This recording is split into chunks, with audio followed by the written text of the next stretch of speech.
Chers amis, bonsoir. Cette petite vidéo, je suis de retour de la campagne, et cette petite vidéo sur les différents appareils, tablettes, smartphones, téléphones à clapet, box, abonnement à Internet, etc. Pour vous préciser où j'en suis exactement. Vous savez qu'initialement, je m'étais contenté, et tout se passait très bien, d'un simple téléphone à clapet que voici. Vous voyez, il est magnifique, j'en suis tombé pratiquement amoureux.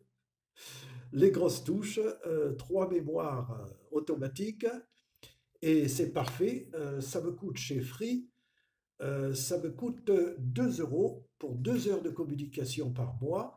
Si je crève mon forfait, aucune importance. Je peux téléphoner même à l'étranger, contrairement à ce qu'ils m'ont dit à la boutique Free. En effet, un jeune homme vendeur m'a dit: mais non, c'est impossible, on ne peut pas téléphoner avec un téléphone à clapet à 2 euros de forfait, on ne peut pas téléphoner aux quatre coins du monde. Eh bien, moi, oui.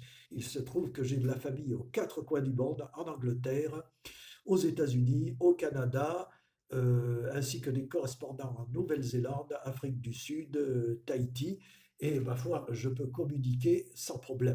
Bien sûr, ces gens-là me rappellent, ça me fait économiser mon forfait. Bon, voilà, c'était une parenthèse sur la qualité, le charisme des vendeurs qui n'est pas toujours à la hauteur, que ce soit Fruits, Bouygues, SFR et tutti quanti. Les gens ne savent plus vendre avec amabilité et persuasion. Oh, persuasion, ils y sont arrivés, puisque je vous avais dit, pour mon compte en banque et l'application Société Générale que j'ai sur ma tablette avec la box, j'étais obligé d'avoir un smartphone que j'ai acheté, toujours chez Free d'ailleurs. Ce smartphone Xiaomi 13, c'est excellent, 167 euros. Et puis, bah, ça fait comme une tablette et en plus téléphone. Seulement là où j'ai été un peu piégé, c'est que j'ai contracté un nouvel abonnement avec un nouveau numéro, bien sûr, différent de celui-ci. Et en fait, j'ai fait passer mon ancien numéro sur smartphone pour des raisons à la fois fiscales, administratives, caisse de retraite, sécurité sociale, pour ne pas changer de numéro et perturber ces administrations. Eh bien, au moment où j'ai contracté un abonnement, donc pour le smartphone, j'ai été un peu embobiné puisque je dispose de 300 gigaoctets par mois, ce qui est beaucoup trop pour moi, même si je vais sur YouTube. Alors, je disposerai de la possibilité de changer mon forfait au bout de 3 mois et de 19,90 €, je crois, ou 95, peu importe, un peu moins de 20 euros par mois, je passerai à un peu moins de 10 euros par mois, 9,95 €, je crois. Ce qui sera parfait avec 160 gigaoctets. Ce qui suffit amplement, car je vais vous faire rire. Dans les faits, dans la pratique quotidienne, chez moi, je ne me sers d'Internet que chez moi. Et chez moi, j'ai le Wi-Fi du voisin qui m'a donné son code, la fibre, débit rapide, et c'est sensationnel. Et pour moi, c'est gratuit. Aimable voisin. J'ai même un deuxième Wi-Fi que m'a donné un autre voisin, mais c'est un débit lent. Donc, concernant la box, je n'ai pas à contracter d'abonnement. Je dispose donc d'Internet à volonté chez moi. Débit rapide, ça permet de vous poster des vidéos, quelle que soit la longueur, en quelques minutes seulement. Tandis qu'avec mon forfait de 300 gigaoctets, je vous fais à la campagne ou ailleurs de petites vidéos de 5-10 minutes parce que c'est relativement long à uploader, c'est-à-dire à poster sur les plateformes comme YouTube. Autrement, c'est très bien, hein, j'en suis enchanté. Souvent d'ailleurs, je m'en sers comme d'une tablette chez moi, depuis mon lit et mon petit cosy, c'est une table de nuit améliorée, qui permet de regarder des YouTube en langue étrangère. C'est pratique, c'est léger. On peut même mettre une pince articulé ou télescopique et fixer le smartphone juste au-dessus du lit. Et ça permet, bien calé dans un coussin, de regarder par exemple un film. Voilà. Plutôt que la tablette Lenovo que vous connaissez maintenant, qui est très pratique, mais plus lourde. Donc, pourquoi j'ai deux lignes de téléphone? Vous allez vous poser cette question. Vous allez vous dire, mais il se complique la vie, le vieux. Ben, oui, mais utilement. J'ai donc deux lignes téléphoniques. Pour 2 euros de plus, j'ai ce petit téléphone à clapper que je préfère. Ça prend pas de place, c'est léger, je mets ça dans, vous voyez, même dans ma pochette, tandis que le smartphone, il en existe de plus petits, mais bon, c'est fragile, ça coûte cher, tandis que ça à 49 euros sur Amazon. L'intérêt, eh bien l'intérêt, si je me déplace dans ma ville, dans ma région, je n'utilise que ceci. Je ne serai pas dérangé par les administrations, seuls la famille, les intimes, les amis et certains voisins connaissent ce numéro. Je peux envoyer des SMS, en recevoir, je peux envoyer donc des coups de téléphone et en recevoir, y compris des quatre coins du monde. Et alors, lorsque je me mets à voyager hors de ma région, voici comment je procéderai. Je descends dans des hôtels où, en général, dans les chambres ou les suites, a fortiori, il y a le safe, c'est-à-dire coffre-fort dans la chambre. Sinon, on en trouve toujours en réception d'hôtel. Alors, je mettrai mon smartphone que je prendrai dans mes bagages et je le laisserai dans la chambre ou dans la suite d'hôtel, dans le coffre-fort. Et je me baladerai à faire le petit touriste à visiter seulement avec ceci. Si bien que j'ai eu l'occasion de voyager par exemple en Italie, à Florence, à Rome, à Naples, dans des quartiers pas toujours sûrs, mais j'ai un peu passé l'âge. Et même dans les coins touristiques, par exemple à Rome, aux abords du Colisée, vous avez des pickpockets, du vol à l'arraché.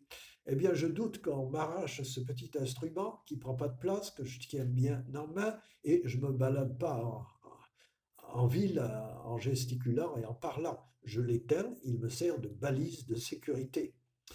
Il ne coûte pas cher, personne ne volera ce truc, même posé à la terrasse sur une table de terrasse de café, vous voyez.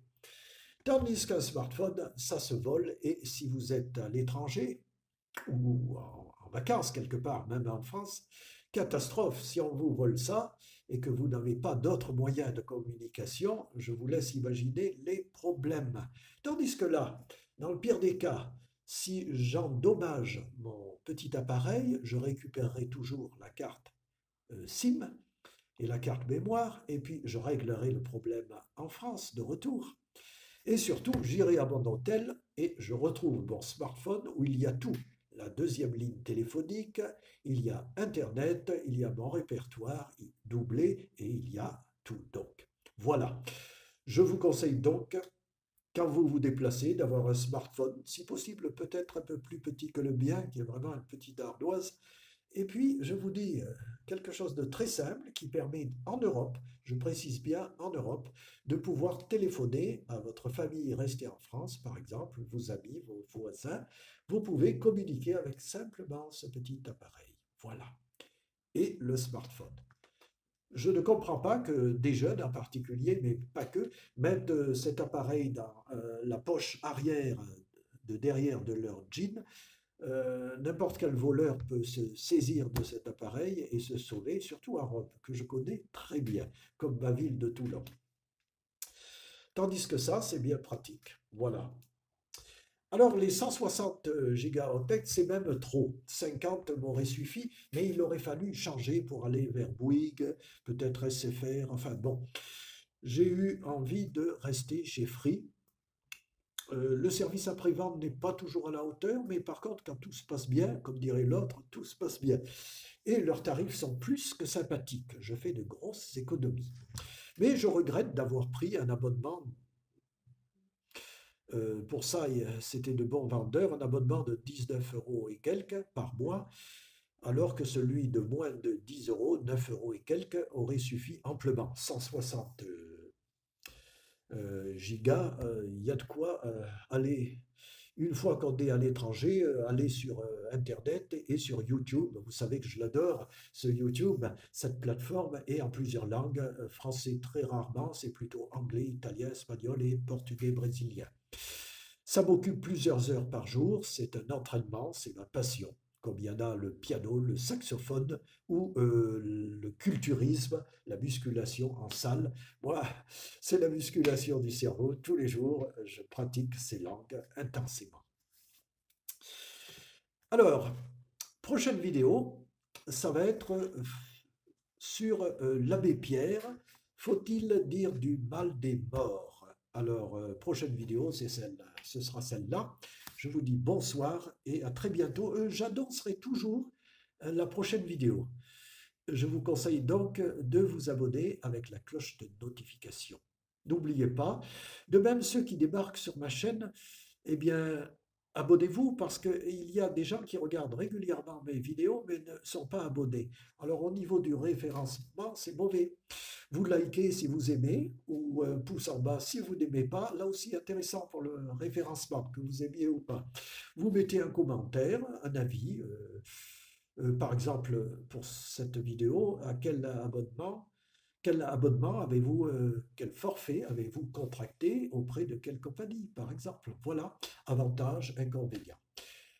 Quant à moi, l'état du CAC 40, par exemple, en pleine ville, ça ne m'intéresse pas, vous voyez. D'où l'intérêt de se balader, surtout si on est un peu âgé et retraité, avec un simple appareil pour téléphoner, recevoir des SMS, c'est tout.